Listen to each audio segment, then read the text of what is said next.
রব্বুল আলামিন এত দয়ার সাগর, করুণার আধার, তাই বলে তুমি পুঁজি ছাড়া কবরের পথের যাত্রা কখনোই করতে যেও না মুসলমান। কেন? কারণ কবরের পথটা বড় ভয়ঙ্কর, বড় টিয়ারিং, বড় ডেঞ্জারাস। এই পথের বাঁকে বাঁকে, ফাঁকে ফাঁকে আল্লাহ পাকের পক্ষ থেকে মোবাইল কোড বসানো আছে। এই জন্য আমাদেরকে দুনিয়া থেকে কম পক্ষে 2টা পুঁজি নিয়ে কবরের পথে যাত্রা করা লাগবে, অন্যথায় অবস্থা বড় বেগতিক হয়ে যাবে। যেই 2 পুঁজির কথা বলেছেন রব্বে কারীম কোরআনে হাকিমের ভিতরে আল্লাহ পাক নিজেই বলেন, ইন্নাল্লাযীনা আমানু ওয়া আমিলুস সালিহাতি কানাত লাহুম জান্নাতুল ফিরদাউসি নুজুলা খালিদিনা ফিহা লা ইয়াবগুনা আনহা হিওয়ালা। রব্বে কারীম বলেন 2টা পুঁজি, টোটাল লাইফে শুধু 2টা পুঁজি তুমি যদি অর্জন করতে পারো, এই 2 পুঁজি নিয়ে যদি কবর পথে রওনা করো, খুব ভালো করে বুঝবেন, পুঁজি 2টা যদি কমপ্লিট হয়, বড় সুন্দর হয়, তাহলে খুব ভালো করে বুঝবেন কোরআনে হাকিমের আরেক জায়গায় আল্লাহ বলেন, তাহলে কবর পথের যাত্রা করতেই সুসংবাদ আর সুন্দর ঘোষণা আমার কানে একের পরে এক আসতেই থাকবে। যেমনটি আল্লাহ পাক বলেন, ইন্নাল্লাযীনা ক্বালু রাব্বুনাল্লাহ সুম্মা ইসতাকামু তাতানাজ্জালু আলাইহিমুল মালায়েকা আল্লা তাখাফু ওয়া লা তাহজানু ওয়া আবশিরু বিল জান্নাতিল্লাতী কুনতুম তুআদুন। খুব ভালো করে বুঝবেন, যতদূর পর্যন্ত মাইকের আওয়াজ যায় খুব ভালো করে বুঝবেন। মুহতারাম হাজিরিন, এই পৃথিবীর যেই সমস্ত মানুষগুলি টোটাল লাইফে প্রথম নাম্বার যেই পুঁজি দরকার পরপারের মুক্তি নিশ্চিত করার জন্য, তার প্রথম নাম্বার হলো ঈমান, দ্বিতীয় নাম্বারের পুঁজি হলো নেক আমল। পৃথিবীর যেই মানুষগুলি তাদের ঈমান পরিপূর্ণ পাক্কা কমপ্লিট করেছে, মুস্তাকাম মজবুত করেছে, যারা বলেছে আমার রব আল্লাহ, তুফান আসছে, সাইক্লোন এসেছে, ঘূর্ণিঝড় এসেছে, আক্রমণ হয়েছে, জেল হয়েছে, জুলুম হয়েছে, ফাঁসি হয়েছে, এরপরেও রব্বুল আল্লাহর স্লোগান থেকে এক পা পিছে যায় নাই।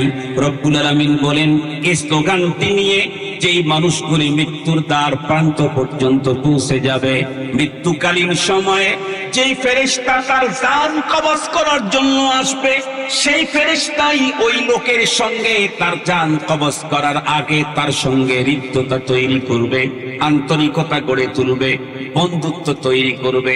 জান কবজ করতে এসে মালাকুল মউত ওই লোকটাকে, ঈমানদারকে ডেকে বলবে, দোস্ত তোমার কোনো ভয় নাই, পেরেশানি নাই, কারণ আমি তোমাকে এখান থেকে এমন একটা জায়গায় নিয়ে যাব যেই জায়গা এর চাইতে কত উন্নত তুমি ভাবতেও পারো না।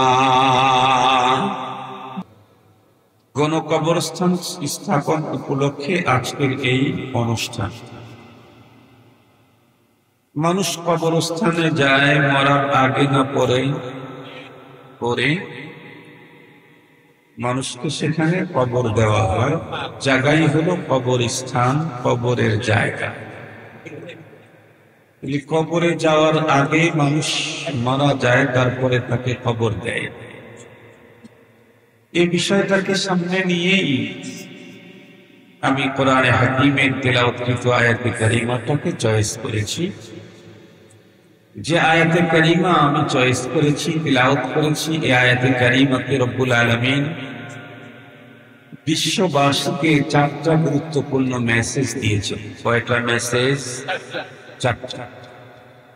আমি হয়তোবা 4টা মেসেজের কথা আজকে বলবো না, আমি যতটুকুন বলতে পারি আগাইতে থাকি, আল্লাহ তাআলা যতটুকুন বলার। আমরা প্রত্যেকেই জানি মেসেজ তো অনেক জায়গা থেকে মানুষের কাছে আসে। কারো মেসেজ আসে এপার থেকে, কারো মেসেজ আসে ওপার থেকে, আবার কারো কাছে মেসেজ আসে উপর থেকে। মেসেজ দাতা যত বড় হয়, মেসেজের গুরুত্ব তত বেশি হয়। এই পৃথিবীর যত বড় আছে সবগুলি বড়কে একত্রিত করলে রব সমান হওয়ার কোন সম্ভাবনা নেই। কোরআনে হাকিমে সূরাতুল ইখলাসে আল্লাহ পাক স্পষ্ট চ্যালেঞ্জ করেছেন, ঘোষণা দিয়েছেন, কুল হুয়াল্লাহু আহাদ আল্লাহুস সামাদ লাম ইয়ালিদ ওয়া লাম ইউলাদ ওয়া লাম ইয়াকুল লাহু কুফুয়ান আহাদ।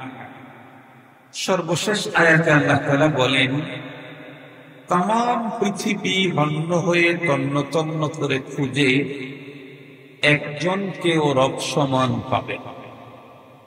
রব সমান কেমনে হবে? কারণ রব হলেন স্রষ্টা, পৃথিবী এবং পৃথিবীতে যা আছে সবই হলো সৃষ্টি। এই দুনিয়া এবং দুনিয়াতে যা আছে সবই সৃষ্টি, স্রষ্টাকে আল্লাহ। দুনিয়া যেহেতু সৃষ্টি, এ কারণে দুনিয়া এবং দুনিয়ার ভিতরে যা আছে সবগুলি একদিন শেষ হয়ে যাবে।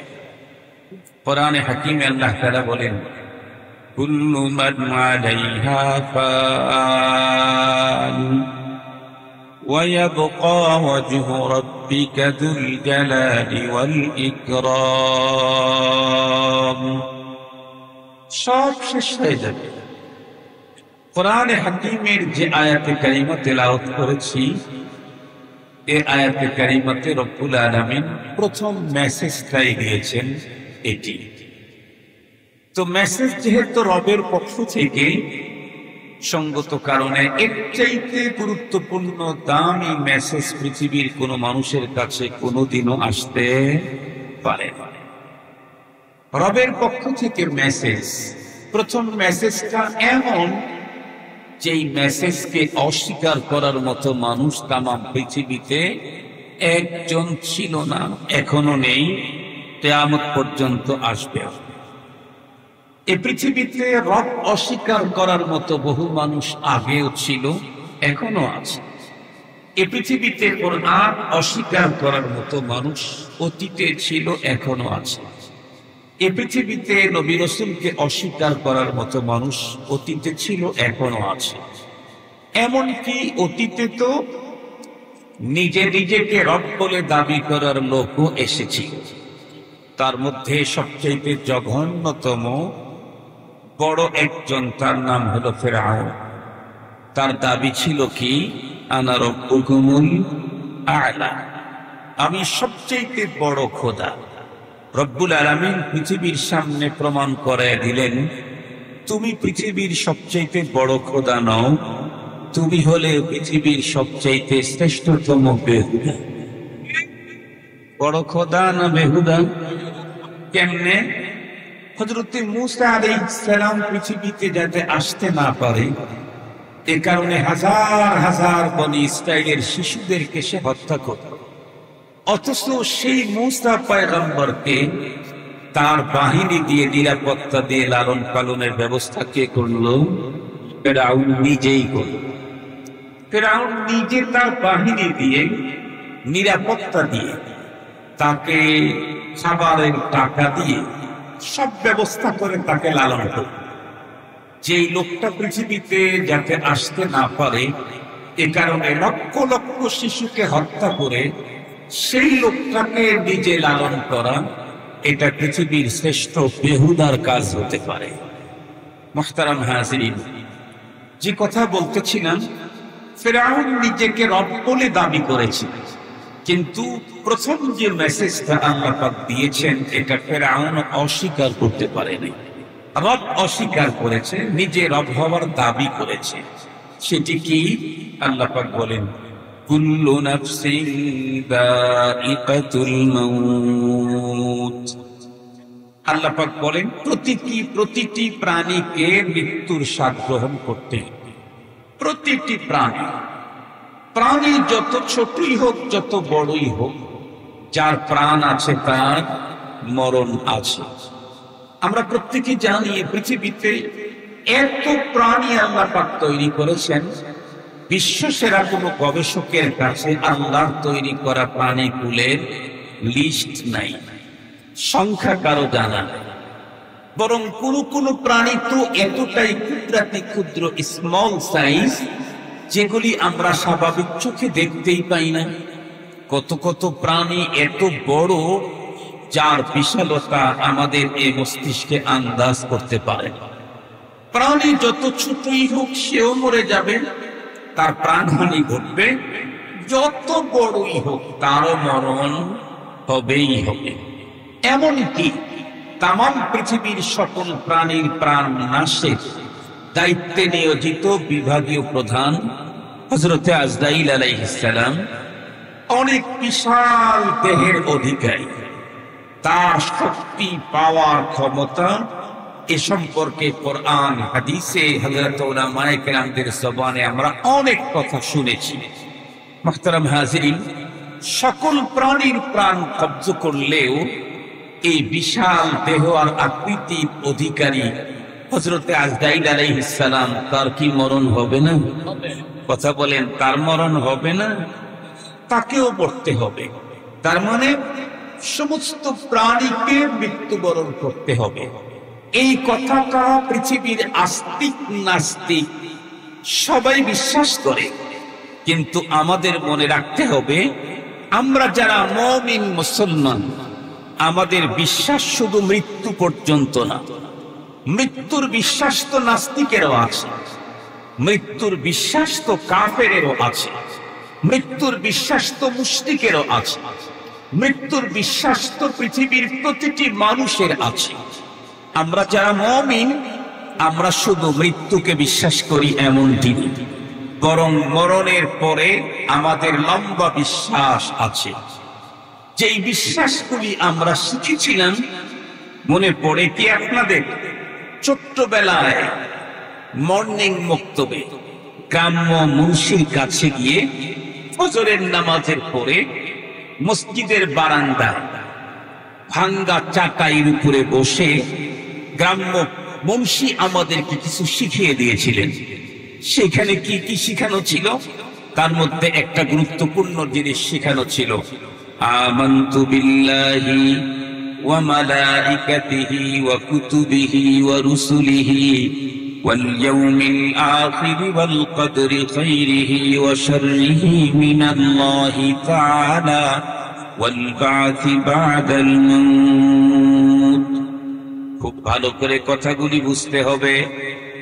ছোট্টবেলায় মর্নিং মক্তবে গ্রাম্য মুন্সির কাছে যেই স্লোগানগুলি শিখেছিলাম, তার ভিতরে একটা স্লোগান হলো আমানতু বিল্লাহ, আর একটা স্লোগান হলো আশহাদু আল্লা ইলাহা ইল্লাল্লাহ, আর একটা স্লোগান হলো লা ইলাহা ইল্লাল্লাহ। আমানতু বিল্লাহর যে স্লোগান আমরা শিখেছিলাম, ওই স্লোগানের একদম লাস্টের দিকে এটাও আমরা শিখেছি, ওয়াল বা'থি বা'দাল মাউত। আমাদের বিশ্বাস শুধু মৃত্যু পর্যন্ত না, मौत को समझा है गाफिल इख्तितामे जिंदगी, मौत को समझा है गाफिल इख्तितामे जिंदगी, दर हकीकत मौत तेरे इब्तिदाए जिंदगी, दर हकीकत मौत तेरे इब्तिदाए जिंदगी। कदम सूए मरकद नजर सूए दुनिया,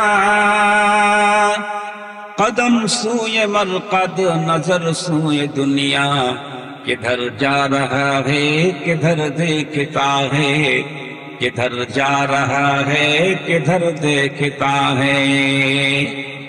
আমরা মুমিন, আমাদের বিশ্বাস মৃত্যু পর্যন্ত না, আমাদের বিশ্বাস মৃত্যুর পরে আরো অনেক লম্বা। মৃত্যুর পরে লম্বা জীবনের বিশ্বাস আমরা আমাদের অন্তরে লালন করি।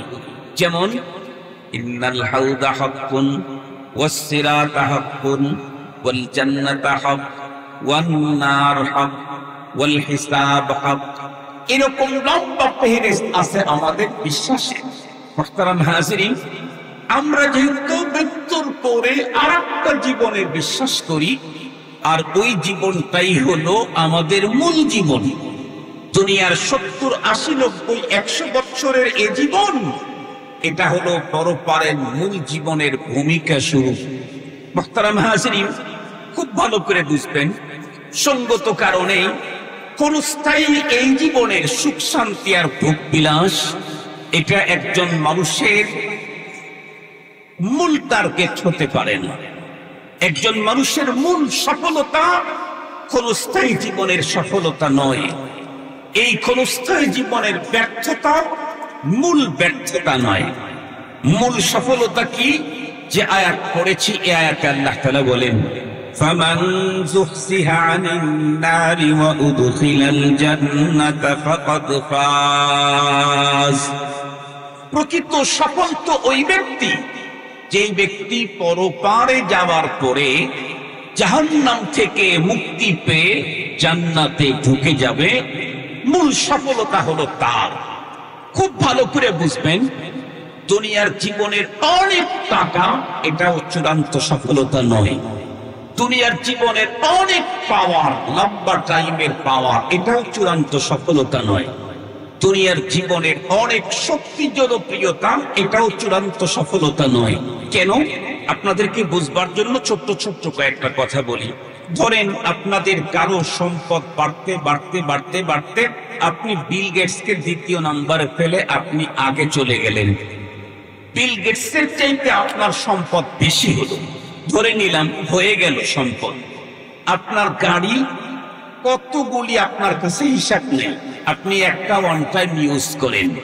আপনি স্বর্ণ দিয়ে, ডায়মন্ড দিয়ে গাড়ি তৈরি করলেন, সব মেনে নিলাম। যা ইচ্ছে তাই খেতে পারেন, যা খুশি তাই করতে পারেন, যা খুশি তাই বলতে পারেন, যেদিকে খুশি সেদিকে যেতে পারেন, ইচ্ছা পূরণে কোনো বাধা আপনার নেই। তামাম ওয়ার্ল্ডে যখন তখন আপনি ঘুরতে পারেন, সব মেনে নিলাম। কিন্তু এই যে স্বাধীনতা আর এই মজা, এটা কি অনন্তকাল না সীমা আছে? কথা বলেন, কি সীমা?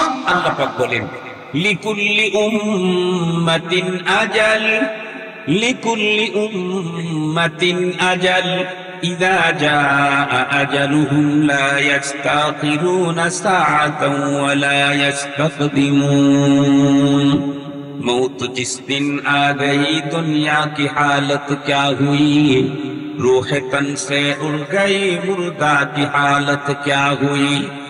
जब मलाकुल मौत आवेगे तुम्हारे सामने, फिर तुम्हें फुर्सत न मिलेगी लब हिलाने के लिए। बाप भाई माँ बहिन फर्जंद जन और यार गान, आशिको माशूक नौकल बंदाए खिदमत गुजार। काम आने का नहीं हर एक जुदा हो जाएगा, काम आने का नहीं हर एक जुदा हो जाएगा, बल्कि एक उस्ब दुश्मन जान का हो जाएगा। हुस्न तेरा चंद रोजा फिर फना हो जाएगा, जिस पे तेरा नाज है वो खाक में मिल जाएगा। মনে রাখতে হবে, আমাদের দেশের অনেক মানুষ ট্যুরে যায়। এই যে এখন হাজিরা হজে যাচ্ছে, কিছুদিন আগেই আমরা সফর থেকে অনেকে ফিরে আসছে। আমরা প্রত্যেকেই জানি ট্যুরে যায়, হজে যায়, ওমরায় যায়। এরা যখন যাওয়ার সময় বিমানের টিকিট করে তো আসারটাও একই সঙ্গে করে ফেলে, একই সঙ্গে আসারটাও করে ফেলে, দুইটা একসঙ্গে করতে হয়। ইচ্ছা করলে অবশ্য আগে পরে আসার যাওয়ার ব্যবস্থা আছে, কিন্তু হজ ওমরার সিস্টেম হলো যাওয়া আসার টিকিট একই সাথে করতে হবে। মুহতারাম হাজিরিন, রব্বুল আলামিন আমাদেরকে এই পৃথিবীতে যখন পাঠিয়েছেন তখনই আমাদেরকে ব্যাক ডেট দিয়ে পাঠিয়েছেন। এই পৃথিবী থেকে আবার চলে যাব কখন, কোন রাত্রে, কোন দিনে, কোন সকালে, কোন সন্ধ্যায়, কোন দুপুরে, কখন যাব, কোন অবস্থায় যাব, এর পদ্ধতি কমপ্লিট করে এরপরে আমাকে পৃথিবীতে পাঠানো হয়েছে। রব যে টাইম দিয়েছেন, এই টাইমের এক সেকেন্ড এদিক ওদিক করার ক্ষমতা পৃথিবী কারো নাই। পৃথিবীর সমস্ত লাইফ সাপোর্ট যদি একত্রিত করে আমাকে 1 মিনিট বেশি বাঁচাইতে চায়, এ ক্ষমতা পৃথিবীর কোন লাইফ সাপোর্টারদের নাই। পৃথিবীর সব পারমাণবিক বোমা যদি শুধু আমার উপরেই ফেলে, আমাকে হত্যা করার জন্য, মেরে ফেলার জন্য, কসম আল্লাহর, রবের দেওয়া নির্ধারিত টাইমের 1 সেকেন্ড আগে পৃথিবীর কেউ আমাকে মারতে পারবে না, আমি নিজেও মরতে পারবো না। পৃথিবীর কেউ আমাকে মারতেও পারবে না, আমি আগুন লাগায়া গাড়ির নিচে মাথা দিয়ে সুইসাইড করবো, আত্মহত্যা করবো, হবেই না। রবের টাইম যখন, তখন আমার মরণ হবে, এর আগে হবে না। কেউ মারতে পারবে না, আমি নিজেও মরতে পারবো না। তবে রব আমাকে যে টাইম দিয়েছেন সেই টাইমে আমাকে যেতে হবে। মুহতারাম হাজিরিন, চলে যাওয়ার পরে কোথায় আপাতত কিছুদিন লাশটা কোথায় থাকবে এই ব্যবস্থাপনার জন্যই তো গণকবরস্থান। মুহতারাম হাজিরিন, খুব ভালো করে কথাগুলি বুঝবেন। তো যেতে তো হবেই পরপারের জগতে। ওই জগৎ তো অত্যন্ত ভয়ঙ্কর, সিরিয়াস ভয়ঙ্কর। একজন কবি বড় চমৎকার বলেছেন, আপনি যদি সারা জীবনের ওয়াজ মনে নাও রাখেন, শুধু 2টা কবিতাই যদি মনে রাখেন আর এই কবির কবিতাকে ধরে যদি পথ চলেন, পরপারের জীবনের সফলতা আপনার কদম চুমতে থাকবে। আমি কবিতা 2টা আপনাদের খেদমতে পেশ করি। একজন কবি বড় চমৎকার বলেছেন। কবি বলেন, আয়া সাহিবাদ যামবি লা তাকনাতু ফাইন্নাল ইলাহা রাউফুন রাউফ ওয়ালা তারহালান্না বিলা উদ্দাতিন ফাইন্নাত তারিকা মাকরুফুন মাকরুফ। কবি ডেকে বলেন, এ অপরাধী গুনাহগার, তোমার গুনাহ কি পরিমাণে আছে? পাহাড় সম পরিমাণ, নাকি আসমান সমান, নাকি পুরা জমিনটা তোমার গুনায় ভরে গেছে? অপরাধ তোমার যতই হোক না কেন, তোমাকে একটা মেসেজ দিচ্ছি, লা তাকনাতু। এই মেসেজ শুধু কবি নিজে দিয়েছেন তা না, বরং লা তাকনাতু বলে মেসেজ দিয়েছেন রব্বুল আলামিন কোরআনে হাকিমে। রব বলেছেন লা তাকনাতু, এই মেসেজ রবের দেওয়া। আল্লাহর রহমত থেকে নিরাশ হও না, যত বড় অপরাধী হোক কেন। ফাইন্নাল ইলাহা রাউফুন রাউফ, আমাদের রব যিনি, আমাদের সব যিনি, উনি বড় বহুত বড় সিরিয়াস দয়াশীল। কেমন দয়াকার? হাদিসে কুদসির ভিতরে আমার পয়গম্বর বলেন, আল্লাহ পাক বলেছেন, ইন্না রাহমাতি সাবাকাত গাযাবি, আমার রাগও আছে, আমার মায়াও আছে। তবে পৃথিবীর মানুষ মনে রেখো, আমার রাগ সবসময় আমার মায়া রাগের চাইতে অনেক বেশি। রাগের চাইতে আমার মায়া অনেক বেশি। এই কারণে দেখেন না, আমরা অনেক সময় ছেলে পেলেদেরকে শাসন করার জন্য ভুল করেছে, আগামী দিনে যাতে না করে এজন্য 2টা থাপ্পড় লাগায় দিয়েছে। থাপ্পড় লাগানোর পরে বাবা যে, ও সন্তান যখন কাঁদতে থাকে, ওর যখন চোখের পানি ঝরতে থাকে, বাবা তখন আর সইতে পারে না। কিন্তু মাত্রই চট দিয়েছে, এখন ছেলেকে বাবা কোলে নিতে চাইলে ছেলে আসবেন। আর তাছাড়া এই মুহূর্তেই কোলে নেওয়াটা, ওই শাসনটা দীর্ঘায়িত হবে না। এই জন্য বুদ্ধিমানের বাবার কাজ হবে হলো, যেহেতু আমি এখন ওকে থাপ্পড় দিয়ে শাসন করেছি, এখনই আমি ওকে আদর দেব না। এখনই আদর দিলে এই শাসনটা কার্যকরী হবে না। কি করতে হবে? আমার ছোট ভাই আছে, না হয় আমার ছেলে আছে, না হয় আমার বোন আছে, তাদেরকে বলবো, যাই দেখতেছিস না ও কাঁদতেছে, একটু কোলে নিতে পারলি না? প্রয়োজনে নিজের পকেট থেকে 50 টাকা বের করে ছোট ভাইকে দিয়ে বলি, ওর একটু কোলে করে নিয়ে দোকানে নিয়ে যায়, আইসক্রিম কিনে দে। থাপ্পড় দিল কে?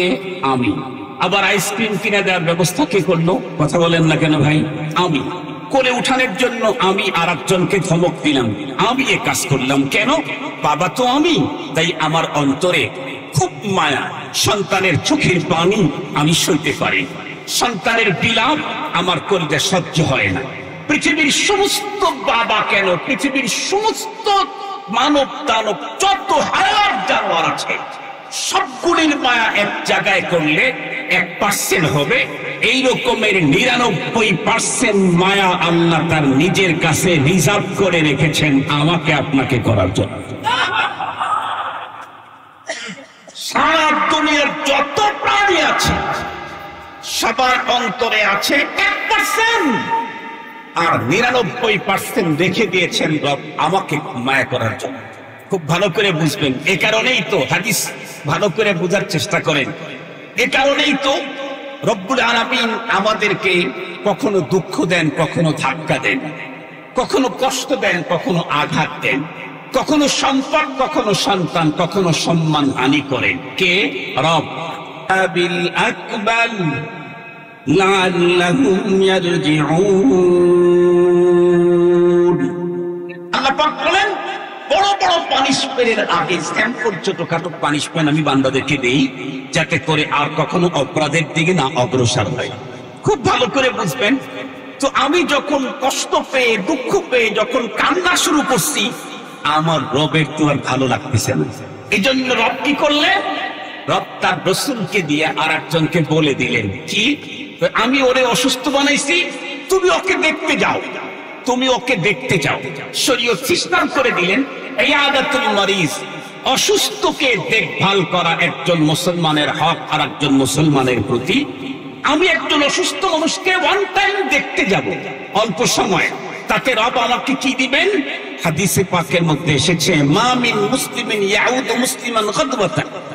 একজন মুসলমান আর একজন মুসলমানকে যদি এক সকাল এক সন্ধ্যার কিছু টাইম সেবা সুস্থ করার জন্য যায়, ইয়াদতের জন্য যায়, তাহলে 70,000 ফেরেশতা যে দেখতে গেল তার জন্য আল্লাহ রিজার্ভ করে দেয়।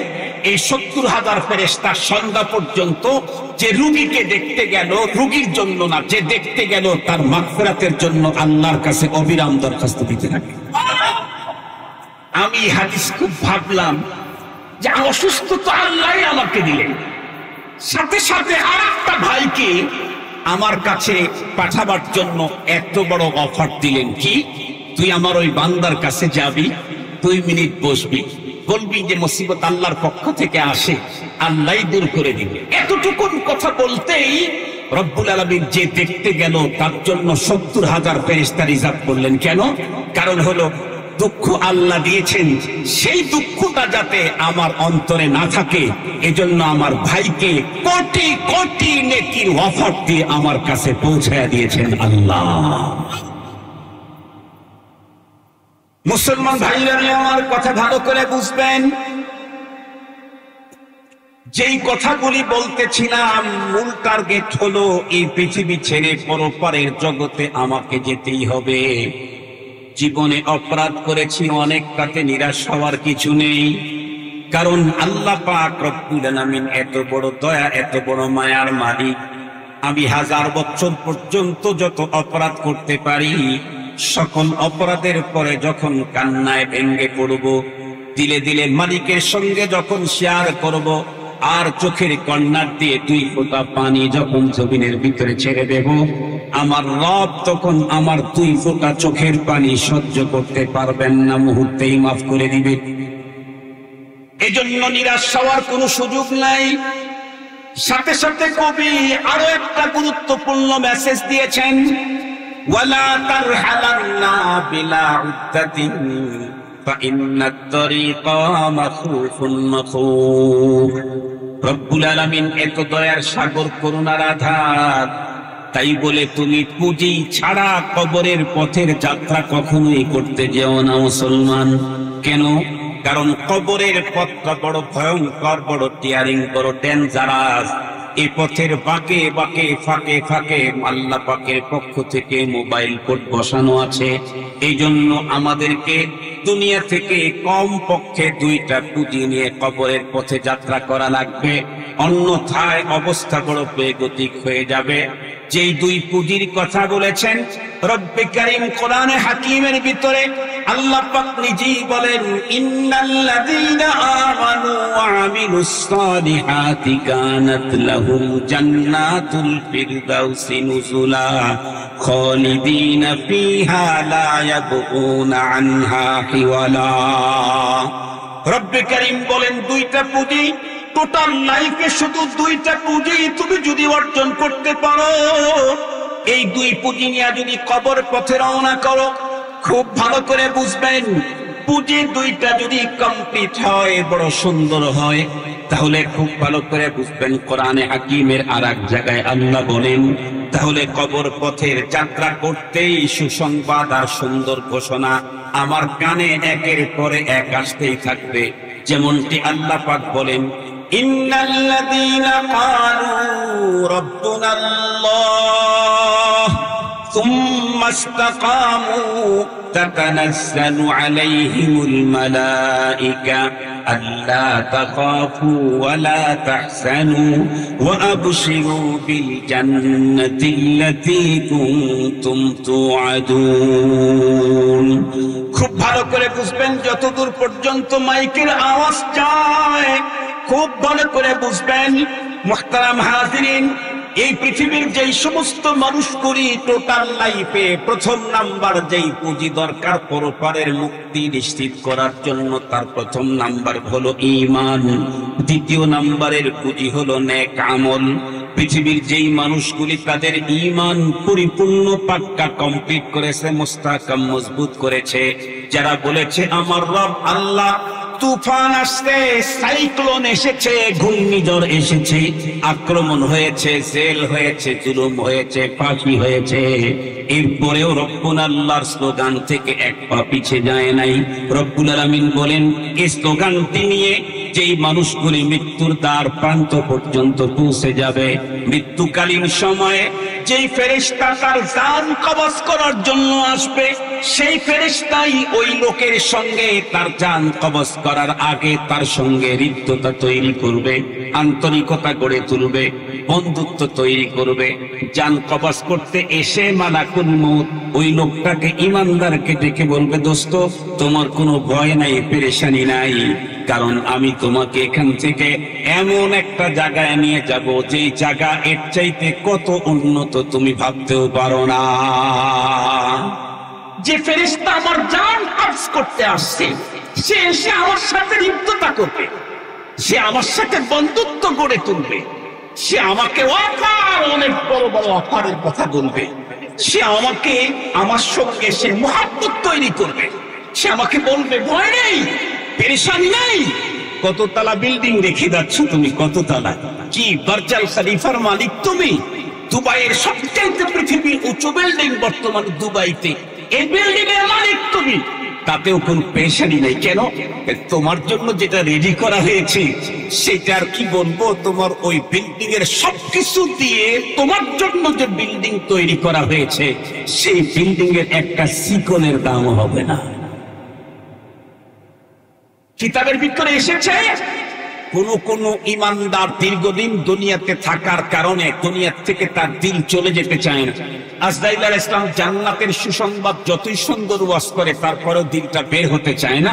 রব্বুল আলামিন তখন মালাকুল মউতকে ডেকে বলেন, এই ওয়াজ শুনায়া লাভটা কি? চোখের মাঝখানে আর জান্নাতের মাঝখানকার পর্দাগুলা খুলে দে, আমার বান্দাকে মৃত্যুর আগে তার জান্নাতের ঠিকানাটা দেখায়া দে। এই লোকটি তখন মৃত্যুর আগে জান্নাতের যখন দৃশ্যগুলি দেখে, তো এমন একটা হাসি দেয়, এই হাসিতেই এই সুযোগী মালাকুল মউত তার আত্মাটা বের করে ফেলে। সে লাশ, তাকে গোসল করাচ্ছে কিন্তু এখনো চেহারাতে হাসি আছে, তাকে কাফন পরায়া দিয়েছে, এখনো তার চেহারায় হাসি আছে। তার ফ্যামিলির প্রতিটি মানুষ কান্না করছে, তার লাশ কাঁধের উপরে বহন করে নিয়ে যাচ্ছে, তখনও তার মুখে হাসি আছে।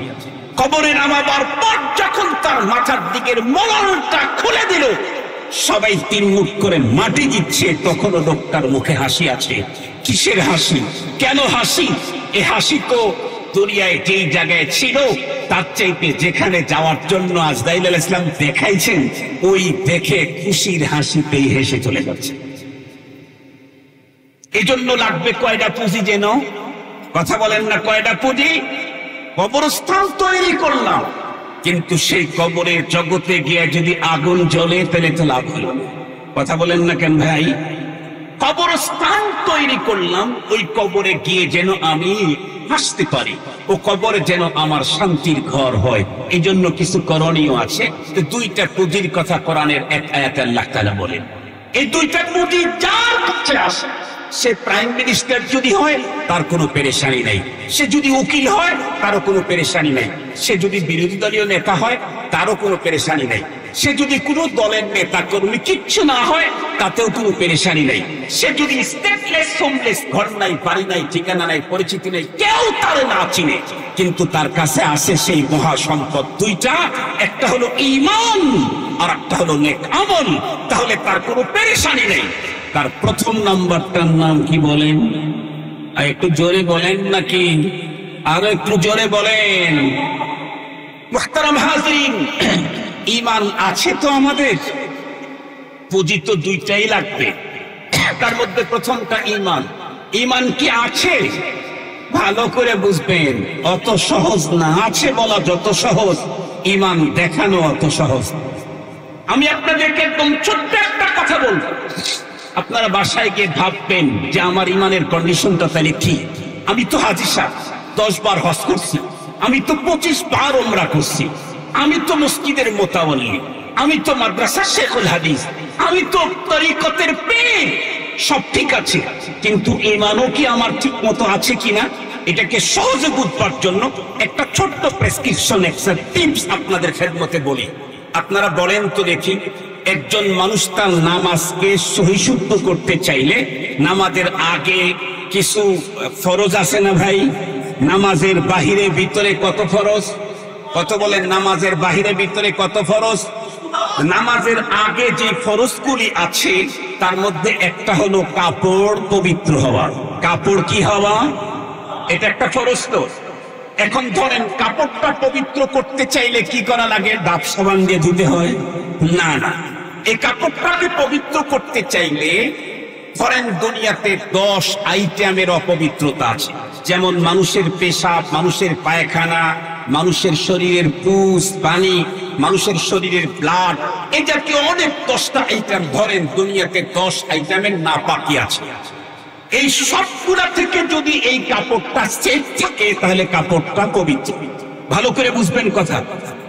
অপবিত্র হওয়ার জন্য কি এই 10টাই লাগতে হবে, না 10টার যে কোনো একটা লাগলে অপবিত্র হবে? একটা লাগলেই? কথা বলেন না কে? 10টাই লাগতে হবে? কমপক্ষে 5টা না একটা? একটা লাগলে পুরাটা অপবিত্র। মনে রাখবেন, একজন মুমিন হতে চাইলে, ঈমানদার হতে চাইলে কোরআনে পাকের বিসমিল্লাহর বা থেকে সূরা নাসের সিন পর্যন্ত টোটাল কোরআনের উপরে অবিচল আস্থা এবং পূর্ণাঙ্গ বিশ্বাস স্থাপন করতে হবে, তাহলে সে মুমিন। কিন্তু কাফের হওয়ার জন্য, বেঈমান হওয়ার জন্য পুরা কোরআন অবিশ্বাস করা দরকার নাই। কোরআনে পাকের একটা শব্দকে অবিশ্বাস করলেই পুরা কাফের আর ঈমান নাই। হস্ত 20 বার করেছি, কিন্তু কোরআনে বর্ণিত পর্দার আয়াত কি মানি না আমার আপত্তি আছে? সুদের বিষয়টাকে আমি মানি নাকি আপত্তি আছে? ইসলামী শিক্ষানীতিকে আমি মানি নাকি আমার আপত্তি আছে? খুব ভালো করে বুঝবেন, কোরআন যত বিধান দিয়েছে প্রত্যেকটা বিধান আমি আমল করতে পারি না পারি সেটা ভিন্ন কথা, কিন্তু এগুলি মনে প্রাণে বিশ্বাস স্থাপন করতে হবে, নাইলে লক্ষ কোটি বার হজ করলেও হাজি হওয়া হতে পারে, ঈমানদার হওয়া সহজ নয়। কথা কি বুঝাইতে পারছি আপনাদেরকে? মুহতারাম হাজরিন, প্রথম যেই পুঁজিটা আমার পরপারের মুক্তির জন্য দরকার সেটার নাম হলো ঈমান।